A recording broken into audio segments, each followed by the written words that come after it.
Today I'm going to Ghibli Park, however you say it in the comments, because some people are very nitpicky and they tell me that I say things wrong. But hey, I am in the Linimo station just before heading to the park, and I have a first glimpses of Ghibli Park, excuse me. I'm not here on my own, I'm with my friend, and I'm really looking forward to this, so let's check it out. Just for reference, we arrived here at 9 in the morning and it was really empty. Like, there's only a few people around at 9 in the morning, but there's this cafeteria. You can have a coffee whilst you wait for people to sort of arrive. So probably in the next 5 minutes we'll start queuing up and seeing what it's like at the queue.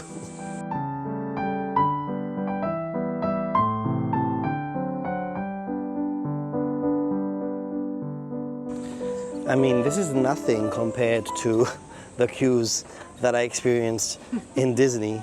At least we're walking and there's actual space between. You know, when I arrived in Disney, there was literally a queue of people sitting on the floor for like an hour or two. Welcome to Ghibli Park, everyone. Made it through. I have to say, I didn't check my passport at all, for those of you who might be wondering, because it's one of the things that they do ask about the passport. Like on the website it says to take your passport, and it was very easy to get through. The lines were starting to sort of like fill up, so my recommendation is probably to start queuing up at 9:30. The place opens at 10. And have your tickets ready, basically. Just have your tickets ready, guys. Don't make anybody wait. I had mine ready. And we're gonna start on our adventure here at the Valley of the Witches.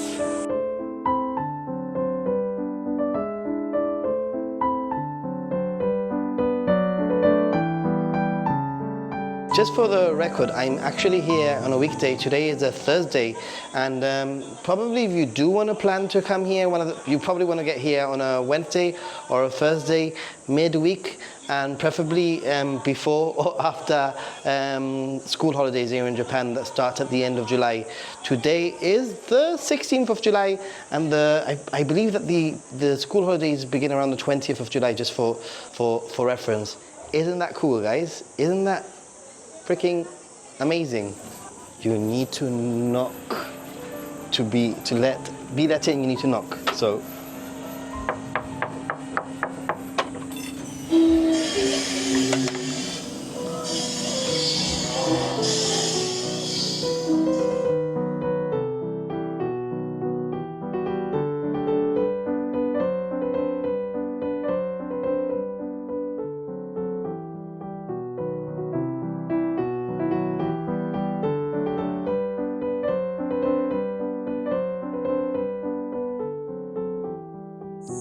anybody who's been following my channel for any time, by the way, I'm here with my friend Mariko. But anybody who's been following my channel for any time will know that I am borderline obsessed with melon pan. It's true, it's true. Like, I love melon pan. Asakusa being one of my favorite places for melon pan.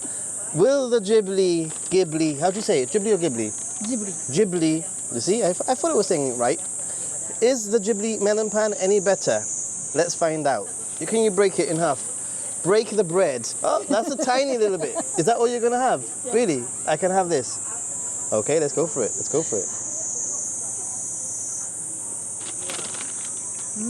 It's good, it's good. Not the best I've had. It's like a cake.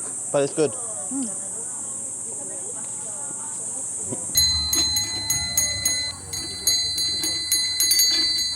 All right, very quickly, just a quick little thing, that is that you need to have a premium pass to enter the areas, and you're not allowed to film, you're not allowed to take photos, but that's okay, because actually they encourage you to explore, open cupboards, open drawers, smell things, check things out. And I think that if you were on your phone or if you were with a camera, you probably wouldn't be doing that. It would just spoil the immersiveness of this park, which is pretty cool. And I'm now in Mononoke Village, where there are no premium attractions.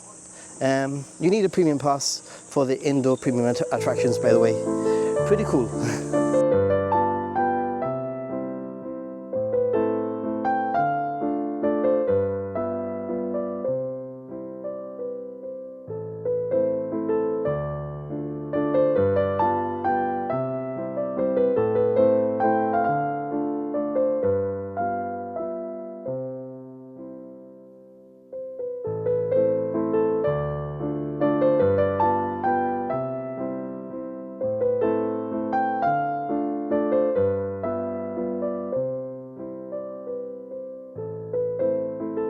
one little thing, if you're watching and you want to support, I have just launched some memberships for the channel, where I will be showing you little snippets of what I get up to during the day, for members only. If you want to support that way, then that's great. There's also my affiliate links. Links will be in the video description or in a pinned comment. Okay, just a few things I want to note. It's like a whole different world in here, number one. Number two, to get in here, you need a special ticket, so you might miss out. I know a lot of people that missed out on this area. This area is like a mini theme park theme area in its own right. And it's pretty much made up of lots of exhibitions where you can actually film and you can actually take photos in the majority. There's also like a 10-minute video animation, which was actually really good. It was funny, endearing, everything you expect from Ghibli, obviously. So I'm glad I got that done. The queue to take the infamous photo with no face, they told me it was going to take an hour. The queue looked quite long, but it only took me 25 minutes of queuing up, so that wasn't too bad overall. So just take that into consideration, that the queue might look quite long, but it actually didn't take that long. And the other thing I want to say is that after lots of research, everybody kept us saying, go to the Grand Warehouse as soon as you can, first thing in the morning. We've actually come at, our slot was at 2 p.m. Didn't have much choice, just had to go with what was given to us. And at first I was a little bit disappointed it was 2 p.m, but I think it's worked out really well. The heat of the summer, it's really hot outside, so therefore actually coming into an air-conditioned area at 2 p.m. has been really a godsend. So it's worked out fantastically. So guys, yes, if you can make it to this area, lots of places to take photos, lots of little exhibitions to check out. The detail in this theme park is just on another level. It's a theme park like, you know what, I've never been to a theme park like this. I'm not very sure if it's actually even like, I don't want to say suitable for children, but would children actually enjoy this theme park? I'm not too sure. It doesn't really have rides. It's just like a walk-through immersive museum sort of experience. If your children are curious and they like opening drawers and seeing what there is inside of different areas, then I would say absolutely. But I know that a lot of children might actually find this a little bit boring, if that makes any sense. There's no reenactments or anything like that. It's just walking through different areas.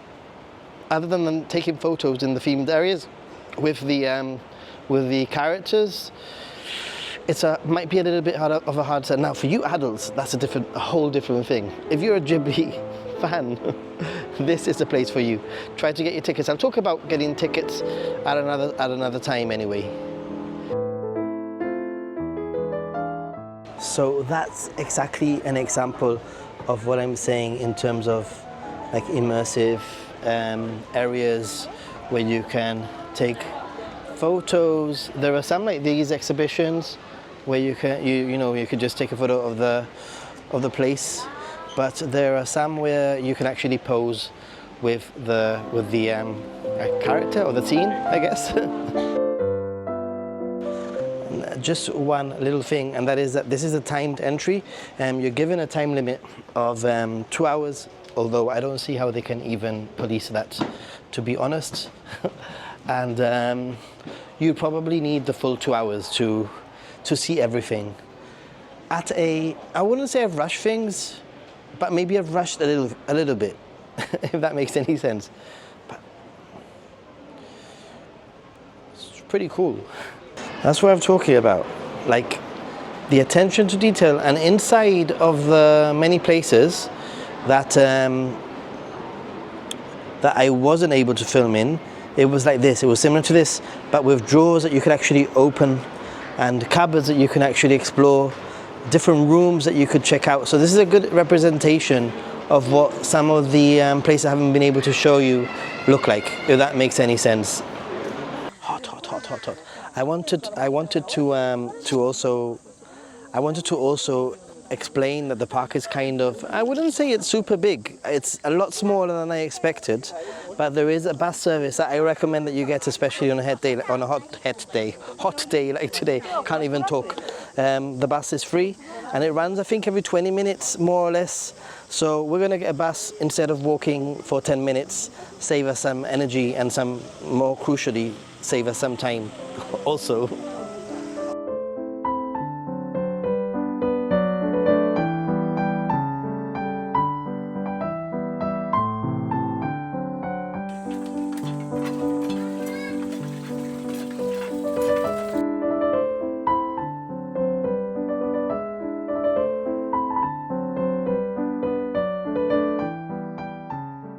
It's the end of our day, full day, closes at 5 p.m. and it's now 4:53. So we've made a full on day. And I think that it's been quite a pleasant day. I've been very surprised by the lack of crowds that there's been. They limit the amount of people. I think it's 4,000 or 3,500 people per day, or 4,000 people per day, and it makes such a difference.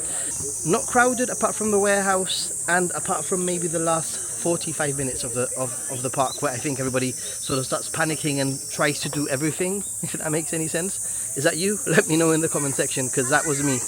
I wouldn't say that it was too much of a panic. We managed to do all the premium attractions, including the warehouse. The only thing is that 2 of them I sort of had to rush a little bit, and I wish I would have been able to take a little bit more time. My tips from what other people are saying, talking to people in the park, and from what I've read before coming to the park, is try to get something to eat that's a little bit faster. Don't spend too much time eating, or else you might not have time for everything, or omit the video. But I really like the video, so I think I've done a really good, I think I prefer rushing the last 2 attractions, the last half an hour or the last 45 minutes, rather than missing out on the movie or on a good meal. Anyway, I hope this will be useful for some of you. Making our way to the exit. One last little thing, and that is that the buses can get rather full, and it means that if you see a very big long queue of people, then that's a good sign for you to walk to the next attraction instead of waiting for the bus, because all those people, many of them are going to be disappointed because there's no way they're going to fit in a bus. There is no way that they will fit in a bus. Anyway, this might be me signing off. Thanks for watching. Stay positive. Be a happy gaijin. Leave your Studio Ghibli tips down below and let me know if you want to know anything that I can answer regarding getting to Studio Ghibli. Bye. Hold your horses, don't go anywhere, because I have one more thing to say, and that is, do not panic about shopping too much inside of the store. Obviously, it's always cool to check out the awesome merchandise in the park, but there is a merch store, official or not, I'm not very sure, so don't say anything if it isn't official. But there is a merch store at the exit of the store, at the exit of the park, I mean, that you can actually check out because the stores in the park close at 4:30, the park closes at 5, so you might start panicking, but you can still get some shopping in, right? Anyway, now I can finish the video, I think.